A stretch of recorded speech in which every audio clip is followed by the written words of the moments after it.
Hey, what's up, everybody? Welcome back to another episode of Everything Kratom, the podcast about anything and everything. Kratom. Good to have you here on this Wednesday morning. Today, I wanted to look at a little bit of history in Thailand. I'm a history nerd. I minored in history in college. My dad was a college professor at a university. So I've kind of always viewed things with a historical lens ever since I was little. It's kind of been all around me. I find it fascinating. And since Thailand recently decriminalized Kratom, I thought that maybe I'd do a little bit of a dive into their history and see if I could pull anything specifically about Kratom. I wanted to know, was it illegal to begin with because of just some general ban on substances or anti-drug effort? Or was this something that was targeted? Was there a reason behind it? And I think what I found was pretty interesting. There wasn't much material on it, but enough to, bring up with you all. Love to hear what you think about it. So let's dive right in.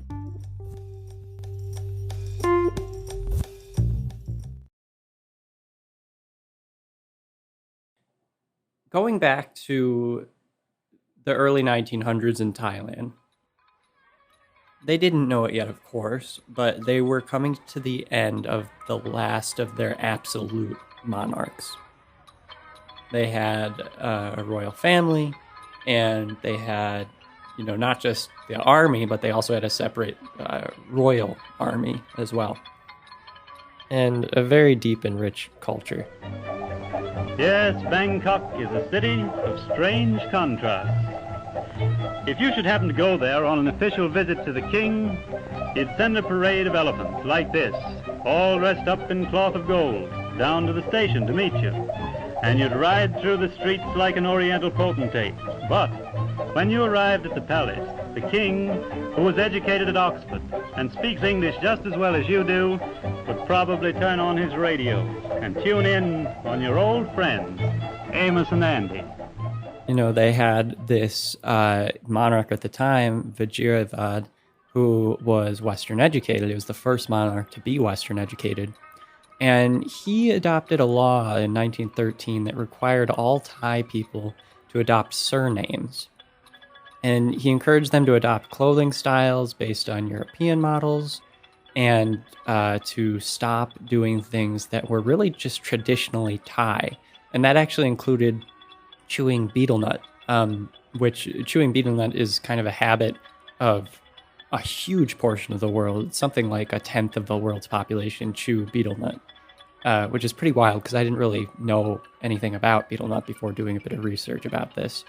So 1/10 of everybody on Earth, it's estimated, chew on betel nut, and it's the fourth most common psychoactive drug in the world, following nicotine, alcohol, and caffeine. So that's really amazing.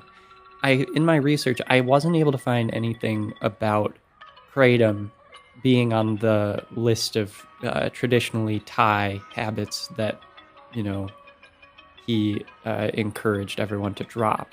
But that doesn't necessarily mean that it wasn't part of that.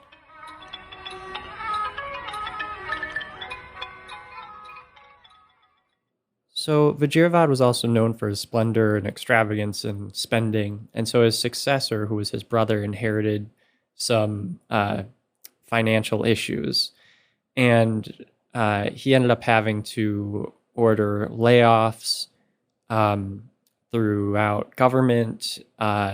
He had to do that right at the beginning of when he took up his role as king, as well as through the 30s. The Great Depression was, of course, ravaging the whole earth at that point. And these cuts and, the hardships that kind of came out of that really added to some discontent with the way that the monarchy was operating. One of the groups that kind of came out of this was the People's Party.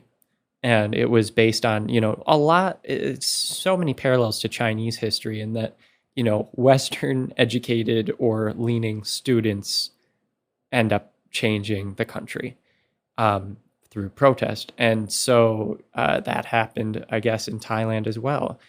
But this group of students got together. They ended up forming the People's Party. And it kind of became the revolutionary group that plotted to overthrow the absolute monarchy in Thailand. On June 24th, 1932, there was a coup that happened. The coup ended up being nonviolent. They ended up doing it by getting all of the army that was not, loyal to the royal family and turned on them. So they finally took over without a war, and they basically got the country to the point where they developed a constitution. And this kind of, mixed with the backdrop of World War II. A modern highway, by providing arteries of quick access to all parts of the country for armor, infantry, and artillery, is a direct contribution to military preparedness. The kind of after lingering effects of the Great Depression, the already unstable fiscal status of the country when the new king had taken over to begin with. All of this really combined to create an unstable situation. And the Thai dictatorship ended up embracing what was a growing black opium market. And so instead of outlawing opium, it actually taxed opium. They taxed opium, they profited off of it.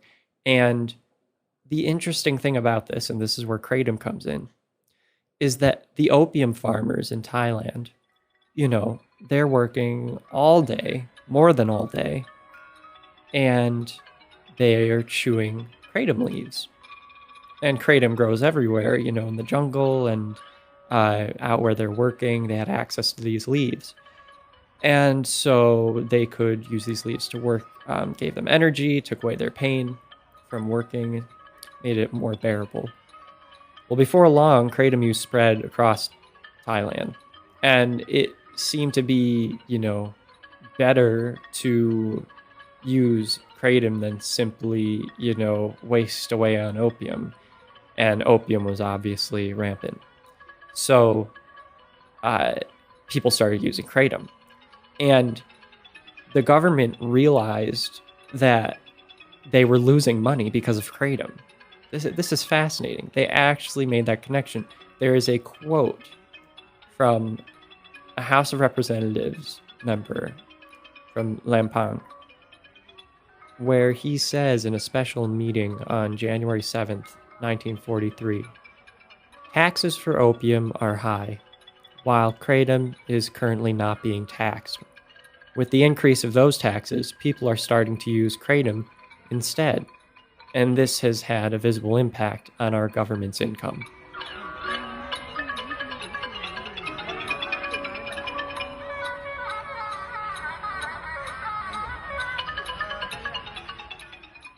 Following that, the Kratom Act of 1943 took hold. It made planting new kratom trees illegal. Existing trees could be cut down. And kratom was outlawed.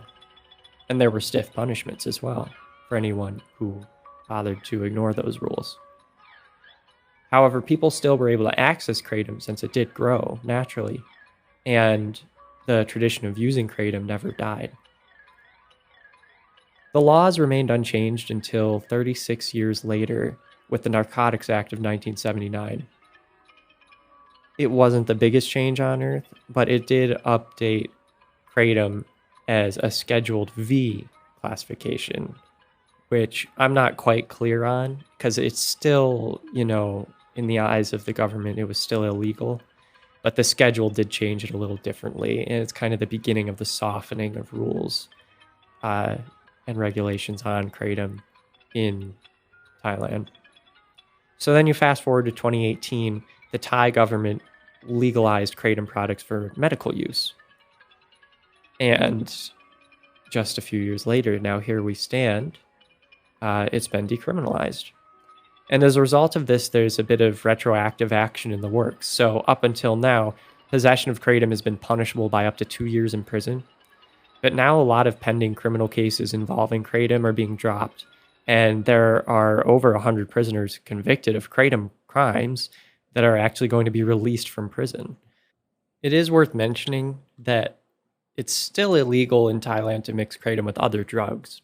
I thought it was funny that in the WHO report I was reading the other day, it said that people in Thailand mix kratom with cough syrup to help mask the bitter taste. Uh, I mean, cough syrup tastes disgusting. So I was like, what the heck are they talking about? But some people actually boil the leaves and mix it with the codeine cough syrup, and it's called a kratom cocktail.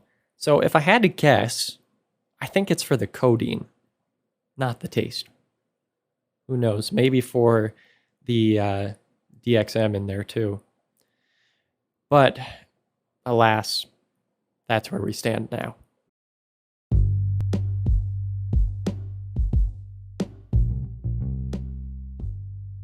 So what's the future for kratom around the world?